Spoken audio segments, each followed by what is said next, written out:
Okay friends, to get started on our headlight retainer clips, we're going to come right over here, and then you can just go ahead and pull up on these and then remove them. Do the same to both. Sometimes you might have to use pliers. Just go ahead and grip on, give it a nice little wiggle, and draw it up. Now let's take our new headlight retainer pins here. We're going to come right in along here.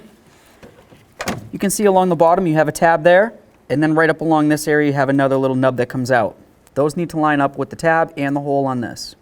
Go ahead and slide it down like that, slide it in, and then go ahead and force it down. That one's all the way down. You can tell that it's bottomed out. Let's do the same to the other one.